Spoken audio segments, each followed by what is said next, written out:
নমস্কাৰ এই মুহূৰ্তত জনাইছো অসমৰ প্ৰত্যেকগৰাকী জনসাধাৰণৰ বাবে কেইবাটাও গুৰুত্বপূৰ্ণ খবৰ। আজি হৈছে 5 অক্টোবৰ। আজিৰ দিনটোতে অসমৰ লগতে ভাৰতবৰ্ষৰ বিভিন্ন প্ৰান্তৰ পৰা কেইবাটাও গুৰুত্বপূৰ্ণ খবৰ যুগুত কৰা হৈছে। এই মুহূৰ্তত জনাইছো আজিৰ প্ৰথমটো খবৰেই ৰাজ্যবাসীৰ বাবে এটা ডাঙৰ খবৰ।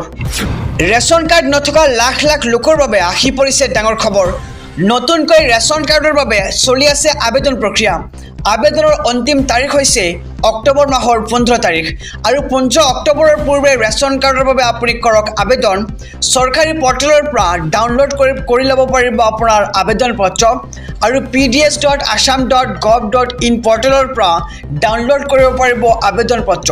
আৰু নতুনকৈ আবেদনৰ বাবে কি কি নথিপত্ৰৰ প্ৰয়োজন হ'ব আমি সবিশেষ জনাই যাম SB অসম মিডিয়াৰ সমূহ দৰ্শকক। আবেদনকাৰীৰ পৰিয়ালৰ বাৰ্ষিক আয় 4 লাখতকৈ কম হ'ব লাগিব। আপুনি মন কৰিবলগীয়া কথা এইবোৰ। আবেদনকাৰীৰ আধাৰ কাৰ্ড থাকিব লাগিব। তাৰ পিছত আবেদনকাৰী ভাৰতীয় নাগৰিক হ'ব লাগিব আৰু 4 লাখ টকাৰ কম ৰাজ্য চৰকাৰৰ অধীনৰ সকলো মাষ্টাৰ ৰোল কৰ্মচাৰী আৰু দৈনিক মজুৰি প্ৰাপক কেন্দ্ৰীয় তথা ৰাজ্য চৰকাৰৰ চতুৰ্থ বৰ্গ কৰ্মচাৰীও আবেদন কৰিব পাৰিব।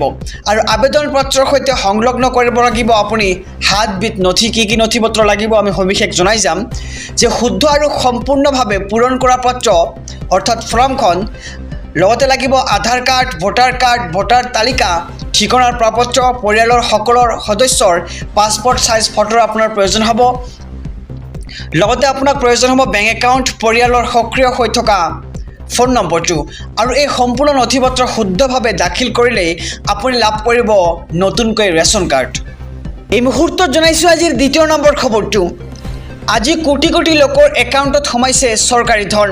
PM কিষাণৰ ধন মুকলি কৰিছে কেন্দ্ৰীয় চৰকাৰে আজিৰ দিনটোত। PM কিষাণৰ ধন মুকলি কৰিছে এইবাৰ কেন্দ্ৰীয় চৰকাৰে আৰু অৰ্থসংখ্যক কিস্তিৰ ধন লাভ কৰিছে দেশৰ লাখ লাখ কৃষকে। যদি আপুনি PM কিষাণৰ ধন লাভ কৰিবলৈ সক্ষম হোৱা নাই তেন্তে চাই যাওক আজিৰ এই ভিডিঅ'খন, কিয়নো যদি আপুনি PM কিষাণৰ ধন লাভ কৰা নাই তেন্তে কেনেকৈ লাভ কৰিবলৈ সক্ষম হ'ব PM কিষাণৰ ধন আমি সবিশেষ জনাই যাম যে 18 নম্বৰ কিস্তিৰ ধন লাভ কৰিবলৈ সক্ষম হৈছে আজিৰ দিনটোত হিতাধিকাৰীসকলে। আৰু মহাৰাষ্ট্ৰৰ পৰা নৰেন্দ্ৰ মোদীয়ে 9.4 কোটি লোকক প্ৰদান কৰিছে এই PM কিষাণৰ ধন। যদি আপুনি ধন লাভ কৰা নাই তেন্তে আপুনি প্ৰথমে লগইন কৰক pmkisan.gov.in নামৰ ৱেবছাইটটো। তাৰপিছত ক্লিক কৰক বেনিফিচিয়াৰী লিষ্ট অপশ্যনত।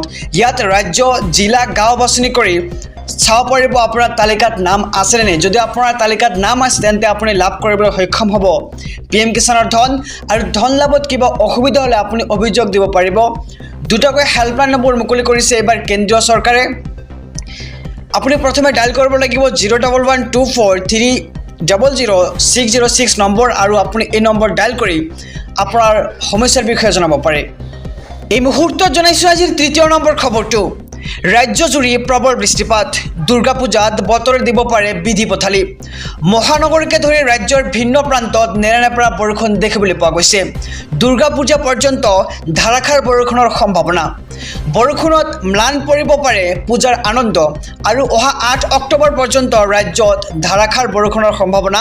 আৰু বতৰ বিজ্ঞান কেন্দ্ৰই জাৰি কৰিছে ইয়াৰ ওপৰত সতৰ্কবাণী। আজি ৰাজ্যৰ বহুকেইখন জিলাত জাৰি কৰিছে য়েল্লো এলাৰ্ট আঞ্চলিক বতৰ বিজ্ঞান কেন্দ্ৰৰ ফালৰ পৰা। আৰু প্ৰায় 17খনকৈ জিলাত জাৰি কৰা হৈছে য়েল্লো এলাৰ্ট। ধুবুৰী, বঙাইগাঁও, গোৱালপাৰা, বৰপেটা, বাক্সাৰ লগতে কামৰূপ, দৰং, তামুলপুৰ, ওদালগুৰি, শোণিতপুৰ, বিশ্বনাথ, গোলাঘাট, হোজাই, কাৰ্বি আংলং, পশ্চিম কাৰ্বি আংলঙতো জাৰি কৰা হৈছে য়েল্লো এলাৰ্ট বতৰ বিজ্ঞান কেন্দ্ৰৰ ফালৰ পৰা। লগতে ডিমা হাছাওতো বৰষুণৰ সতৰ্কবাণী জাৰি কৰা হৈছে। অহা 6 অক্টোবৰত লাখ লাখ ছাত্ৰীলৈ চৰকাৰী ধন। ৰাজ্যৰ ছাত্ৰীসকললৈ আহি পৰিছে ভাল খবৰ। দুৰ্গা পূজাৰ আগদিনাই একাউণ্টত সোমাব চৰকাৰী ধন। অসমৰ প্ৰায় 2 লাখ ছাত্ৰীৰ একাউণ্টত সোমাব এই ধন। আৰু অহা 6 অক্টোবৰ তাৰিখে মুকলি কৰি দিয়া হ'ব নিযুত মইনা আঁচনিৰ ধন।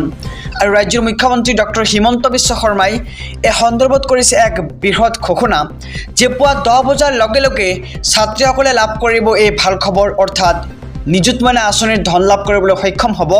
আৰু ৰাজ্যৰ ছাত্ৰীসকললৈ এটা ভাল খবৰ বুলি ক'ব লাগিব যে দুৰ্গা পূজাৰ আগদিনাই একাউণ্টত সোমাব ছাত্ৰীসকলৰ ধন। আৰু অসমৰ প্ৰায় 2 লাখ ছাত্ৰীৰ একাউণ্টত সোমাব এই ধন। আৰু 6 অক্টোবৰত মুকলি কৰি দিয়া হ'ব নিযুত মইনা আঁচনিৰ এই ধন।